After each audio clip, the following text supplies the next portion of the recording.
In today's video, in a fatal traffic accident, another illegal alien has killed 3 American citizens. Also, a National Guard soldier out of Illinois claims she will defy orders if she's called up to support federal ICE officials. And Stephen A. apologizes to Jasmine Crockett. It's crazy.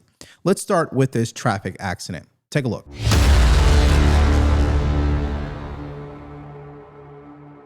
Exclusive dash cam video, which is now the subject of several law enforcement investigations. It shows the moment a red semi-truck plowed into a number of vehicles on the westbound 10 freeway in Ontario just after 1 p.m. yesterday. The CHP told the LA Times the driver of this big rig is a 21-year-old man who is now under arrest on suspicion of driving under the influence of drugs. A total of 4 semis were involved and also 4 passenger vehicles, one of them exploding in flames. 3 people were killed and 4 others were taken to local hospitals. This horrific crash happened just east of the 15 freeway and shut down all westbound lanes for more than 12 hours. Thousands of drivers were trapped in the gridlock just as the evening commute was getting underway. Now, we have to give a big shout out to Sarah Fields because she's been doing a phenomenal job covering these types of crimes, meaning illegal aliens who are driving with these commercial licenses when they really shouldn't be, and then they get into these traffic accidents that are fatal. So definitely go follow her on X. She actually pulled up the information here. We're going to go through it together. The 21-year-old semi-truck driver responsible for the 8 vehicle crash that left 3 deceased and 4 injured has been identified. I don't know how to pronounce his name, so I'm not even going to try it.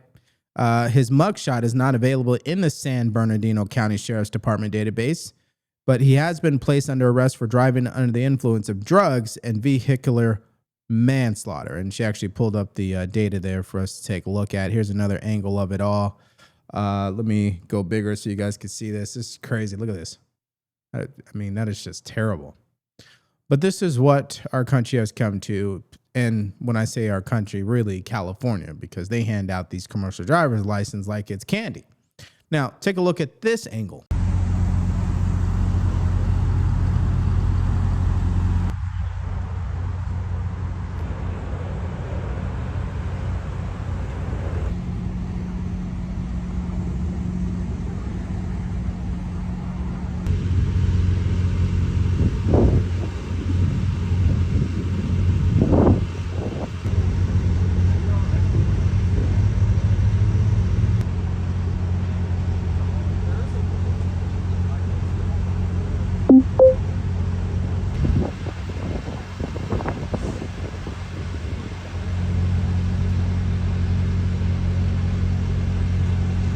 Now, let's go through what X is telling us regarding the facts. 1, he is an Indian illegal alien. 2, he was caught at the border in California in March of 2022 by the Biden administration. 3, he was released back into California because, as we know, that was the policy back then.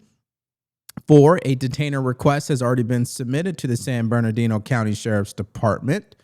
Doesn't mean they're going to hand him over, as we know. And 4, he has not been formally charged yet. He's waiting, okay? And this is what he looks like in case you guys need a good photo of him. Now, something that's very interesting is he has the last name as the other driver who committed that fatal accident in Florida and also held a California commercial driver's license. So the Secretary Sean Duffy had to say this is exactly why the Department of Transportation has withheld $40 million from California for failure to comply with our rules to protect drivers. We cannot allow our roads to be a dangerous place. And this takes us to our next story where the president is continuing to have to defend himself in this expansion of the ballroom for the White House. It's really getting out of hand at this point, and Democrats have gone so far to continue to lie about who's actually funding this. First, let's hear from the president himself, and we'll circle back on Democrats. Take a listen.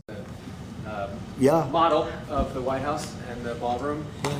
Many people were surprised the entire East Wing is being demolished because you had said initially that the ballroom would just touch or would not. Well, touch certain it. areas What are being happened? certain areas are being left. We determined that after really a tremendous amount of study with some of the best architects in the world, we determined that really knocking it down, trying to use a little section. You know, the East Wing was not much. There was not much left from the original. It was over the course of 100 years. It was changed, the columns were removed, and it was a much different building. Then a story was added on in 1948, 1949. There was a story added on, which was not particularly nice.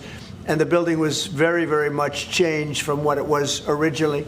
It was never thought of as being much. It was a very small building. And rather than allowing that to hurt a very expensive, beautiful building that, frankly, they've been after for years. You have that. I brought these along so people could see, but it's, you know, there's a relative, nobody's actually seen anything quite like it. I think it'll be one of the great ballrooms anywhere in the world. It's about $300 million. It's set to do many, many things, including meetings of foreign leaders, including the honoring of foreign leaders. You can see this. This is a plan. If it's got tables so that you honor a foreign leader, we have a proper space. Right now, we have a space that with tables holds about 79 people. And this is a proper kind of a thing. I think it's very important for me to at least bring this up.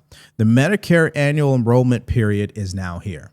And you know what that means? There's plenty of seniors out there that are going to feel confused when it comes to picking the right plan that fits their needs. And guess what? These brokers out here are praying for that, because that means they're going to make more money and then give you a plan that doesn't work for you. It doesn't matter whether you're on Medicare or you're about to get on it. Wouldn't it make sense to speak to a trusted advisor? That's why I'm encouraging you to call Chapter today. In under 20 minutes, which is completely free, by the way, they'll show you every single plan out there, compare them with you, and then recommend the one that fits your situation. Get this. And I had to write this down because I don't want to miss this. Susie, who listens to my show, she wrote in to say that Chapter found her a new prescription plan that saves her $2,200 every single year. And yes, Chapter is also on record for saving seniors $1,100 per year. So bottom line is, do not gamble with your Medicare plans. Call Chapter today at 323-431-5200. Again, that number is 323-431-5200 to talk to a trusted advisor today. Now, when I hear him explain it in that way, clearly it's been very thought out. It seems to serve an amazing purpose moving forward. The people that they will be able to host in that area sounds good to me. And the fact that it's privately funded sounds good to me. So what's the problem exactly? Well, according to the media, they claim that the president hasn't been transparent about the ballroom. And I guess he's just making this up on the fly. Here's his response to that question. And just quickly following up on that, sir. I just want a quick follow-up on that question. Your response to people who say that you haven't been transparent enough about this. I haven't been transparent? That's some of your critics feel it should I've shown this to everybody that would listen. Third-rate reporters didn't see it because they didn't look. You're a third-rate reporter, always have been. So third-rate reporters didn't look, but anybody that asked, these pictures have been in newspapers. They've been all over the place, and you know, we're very proud of it. It's gotten great reviews. It's gotten really great reviews. So I think we've been more transparent than anybody's ever been. Now, to back up what the president is saying, they have been transparent. We can go all the way back to July 2025, where we have a clip to show you of Caroline Leavitt and CBS News reporting about what she said regarding this ballroom. Take a look.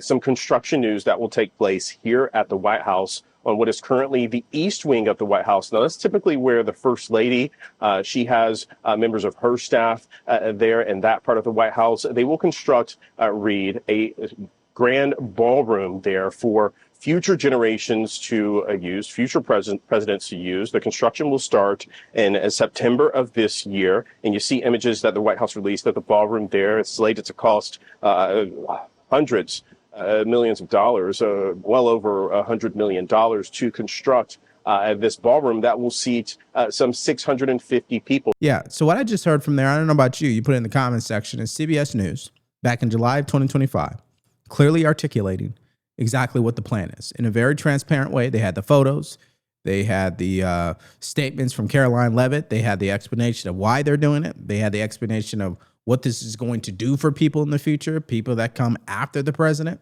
particularly these parties that they can host in larger numbers. And so it's just interesting how the media just flips on a dime, right? Now, here is Josh Hawley, because he was caught in the hallway of Congress there. And they asked him about this, and I think he had the best response. Take a listen. What about just uprooting this is an iconic building? Mono, I will just say this. I made this point yesterday, that I hear all of a sudden from my liberal friends that they're very concerned about our history. Really, these are the same people who tore down every statue they could get their hands on in the last 4 years. Christopher Columbus, Thomas Jefferson, Theodore Roosevelt. They didn't have any concern for history then. Now all of a sudden, like, oh, the facade of the East Wing is iconic. Oh, give me a break. I mean, give me a break. Yeah, they not only removed statues, but they changed names of military bases. You know, they started removing photos and books. It's interesting when you really do your research how the Democrats are exactly what they accused the president of being. Now, let me provide more evidence for you. Here is a collage of Hakeem Jeffries, Chuck Schumer, and The View all lying about who's paying for this. Take a look.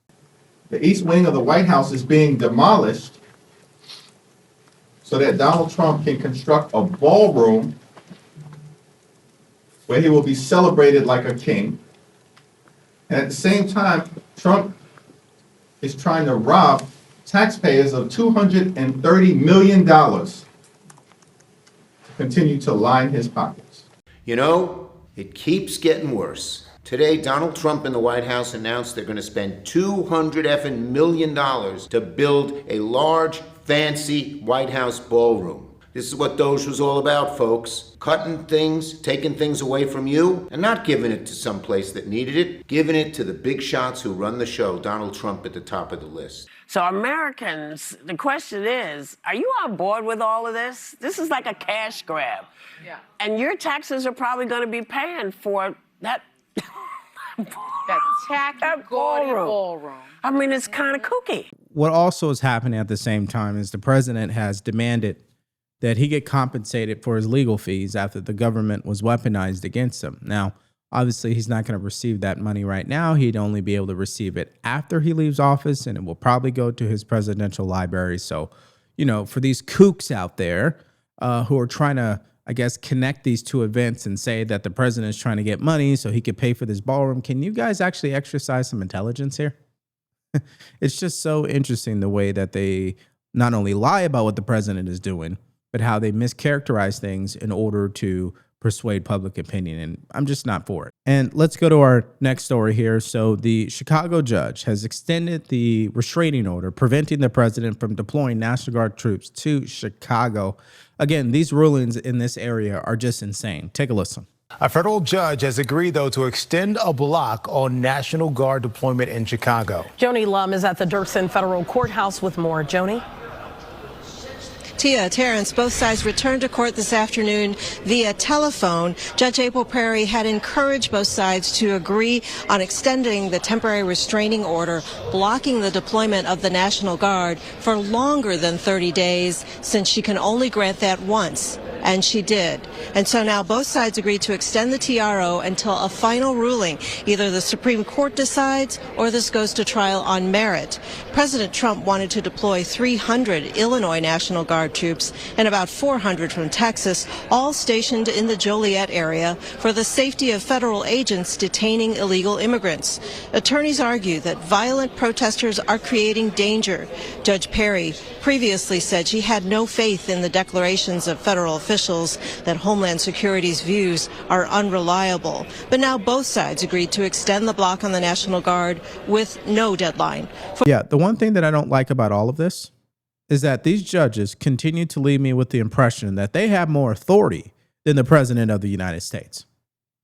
That's the crazy thing about all this, especially when you consider what just happened hours ago where another ICE agent was rammed off the road in Chicago. Take a look. Cicero police now confirms a driver of a blue pickup truck was allegedly attempting to hit a DHS vehicle at that intersection. Police say the driver of the blue truck tried speeding off from the area when it hit a Toyota sedan that was crossing through the intersection. Federal agents could be seen helping the woman who was driving that sedan, and they took the driver of the blue pickup truck into custody. 25th Ward Alderman Byron Sigjo Lopez was nearby as ICE operations unfolded in Little Village today. 26 and Christiana, they crashed, living in the middle of the street, chased somebody out of the vehicle. They keep doing that. They detain someone right here in outside of businesses. I think there are at least 2 people. Again, if the local police department would hand over the criminals. ICE would not have to go into the neighborhoods and try to chase after people. That's number one. Number two, these people are emboldened to try to escape. They have been taught to evade ICE. Number three, the base has been radicalized. And so you go onto the news, you go onto social media, and you start hearing people support people rising up against ICE. And they're not realizing that you're basically defending criminals at the end of the day, because they are in these communities. Now, it's gotten so bad that you even have National Guard soldiers right here on TV that I'm about to show you saying that they would defy the orders if they were called up. Take a look. If you were activated to the Chicago mission, would you defy orders? Absolutely. I would definitely say no. Tell me why.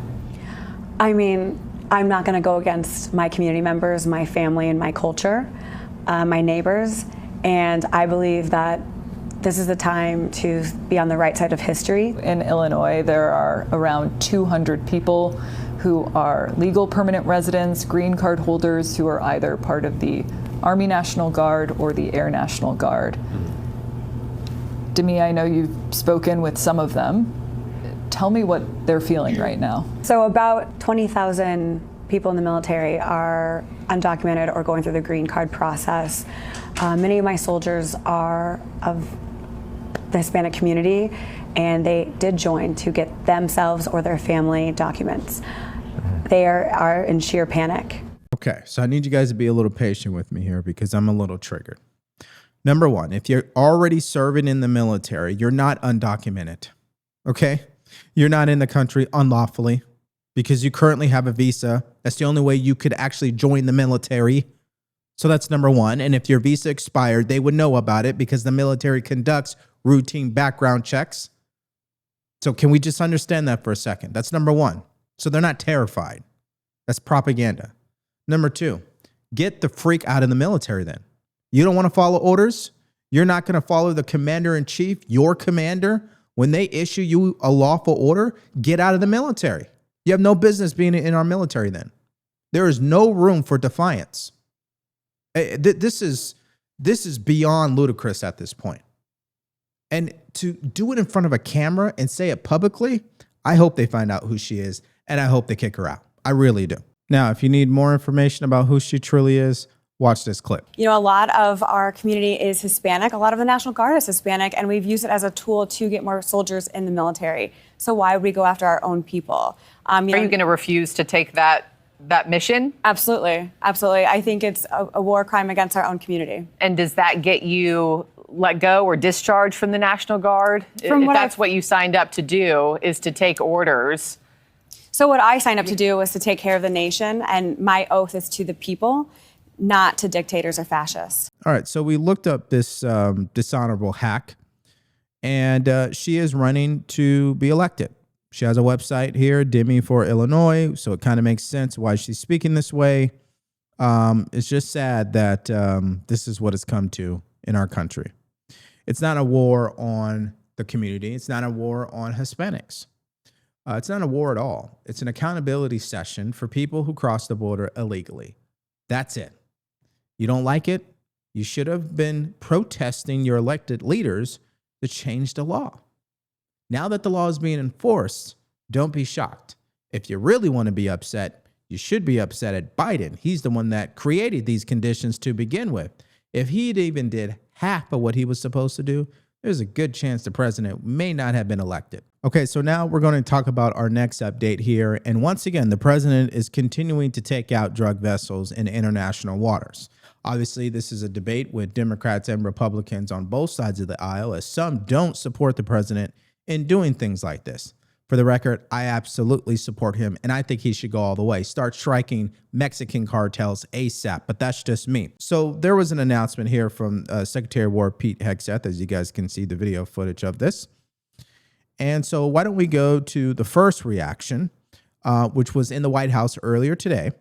And Marco Rubio had to set the reporters straight. Take a look. Yeah, well, I mean, the question is, bottom line, these are drug boats. If people want to stop seeing drug boats blow up, stop sending drugs to the United States. But does it matter if it's in the United States? Well, these are all in international waters. The boat. Do a strike in the United United States, or if North America? Well, that's a different matter. Now you're talking about a law enforcement matter. In this particular case, there are people traveling on international waters headed towards the United States with hostilities in mind, which includes flooding our country with dangerous, deadly drugs. And they're going to be stopped. And that's what's happening. And in the case last week, you saw there was a submarine. It was a submarine. It was a submersible. That's a drug boat all the way through. We know what these boats are. The president just said it. We track them from the very beginning. We know who's on them, who they are, where they're coming from, what they have on them. If you're running drug boats, you're in grave danger. Yeah. So I don't know about you, but the media continues to leave me with the impression that even if everything the president is saying is 110% true, it doesn't matter to them. They don't care about the truth. They care about the narrative. They don't want a narrative that President Trump is winning. They don't want a narrative that the president is keeping Americans safe, because politically that will work for him and Republicans. And that's not what the media wants to see. It's already enough that he's in the White House. They're clearly sick over that. And so they forgot about truth a long time ago. Now, here's the president also weighing in on this question. Take a look. This is a national security problem. They killed 300,000 people last year, these drugs coming in. They killed 300,000 Americans last year, and that gives you legal authority. We have a national security, really, I will say this, when you look at the people we're dealing with, and we know them, we know the people coming in, we know the boats, we know everything else, we're allowed to do it. It's in international waters. If we don't do it, we're going to lose hundreds of thousands of people. Now, they'll be coming in by land a little bit more because they're not coming in by boat anymore. There are no boats in the water. There are no more boats. We know the boat almost immediately. You know, it's pretty unusual when you see somebody with a fishing rod and 5 engines on the back of the boat. You know, you don't need that to go fishing. Wait. And we will hit them very hard when they come in by land. And they haven't experienced that yet, but now we're totally prepared to do that. Again, it's as if, I guess, military officials at the Department of War and law enforcement agencies and Coast Guard, I guess they all just make it up, right? They're all colluding with the president, okay? Because that's basically what the media wants people to believe. They don't believe that these are drug vessels. They don't believe that drugs are on these boats. They believe it's just innocent people and that everything is just being made up and the president's just playing, I guess, having games with striking drug vessels out of international waters. I mean, that it just doesn't make sense to me. Okay. All right. Let's go to our last update here, which is more culture based. And I wanted to react to this because I got to tell you, it's really shameful. So Stephen A. Smith came out with an apology to Jasmine Ghetto Crockett. I'm going to tell you right now, he should have never made an apology. It's just weak on his part and shows that maybe he's not really ready for the political game. Take a look. Asked a question. I get it now with Trump feeding into that nonsense, giving him fodder or ammunition to continue to go out there and talk about our black women that way. I got it. I don't like that at all. I don't want to be associated with nothing like that. And I apologize because I respect the hell out of Jasmine Crockett and what she has accomplished. I absolutely do. And I appreciate the fact that she feels compelled to fight the way that she's fought, the way that she fights because of what she's dealing with. I've been a journalist for over 30 years. I don't want enemies. I truly don't. But I'm not here to make friends. I'm here to call it like I see it. It should be done respectfully. It should be done with the sensitivity that it needs to be done with. I get it. I understand. But I'm going to be me. I'm going to call it like I see it. I can look Jasmine Crockett in the face and say, I'm sorry for any kind of noise I caused in your direction. Okay, so should the president call Stephen A. Smith now and say the same thing to him and get an apology from him as well? Because two can play that game. This is just ludicrous from Stephen A. Smith. And, you know, I respect his body of work as a sports commentator. There's no question about that. But he said worse things as a sports commentator than what he said politically about Jasmine Crockett. So did somebody get to him? Did ABC reach out? right? Did someone slap him on the hand and say, hey, man, you need to dial it back? So I think at the end of the day, whatever the circumstances were, maybe it was none of that. Maybe he had a conversation with her and he felt a certain type of way after it and felt the need to apologize. It's not really my prerogative. I care less about all that. I will say this, though. Jasmine Crockett is low IQ, and I stand on that 100%. Why? Because she chooses to behave low IQ. She speaks low IQ. She offers low IQ policies, and she reacts with low IQ emotions. That's the bottom line to it. There's no disrespect in that because that is the facts. That's what the results say. Now, she could be offended by what I just said, but I don't think she cares what people like me say. I'm just telling you guys the truth, and I'm sure you guys agree with me. And to apologize because somebody is offended in politics is someone who's not ready for politics. Okay, let's hear from you guys in the comments section below to these stories. I think we talked about a lot, obviously, but let's start with the 21-year-old illegal Indian who was who was caught by ICE back in March of 2022 in California, released into California, got his commercial driver's license, and then killed 3 people today. What's your guys' reaction to that? It's just a sad state of affairs. And then let's not forget about the National Guard soldier who says she's not going to follow orders. Then get out of the military. Dishonorable discharge ASAP. What's your message to her? Just give me your thoughts and everything you got in the comments section below. Now, in our next video, we heard earlier today that Democrats are launching something that's called the Master ICE Tracker website. Well, come to find out, they can't even launch it because they don't have the ability to do things that they said they were going to do. So it was all smoke and mirrors. So if you guys want to hear about how that's been exposed, all you have to do is click on that video because it's coming up right now.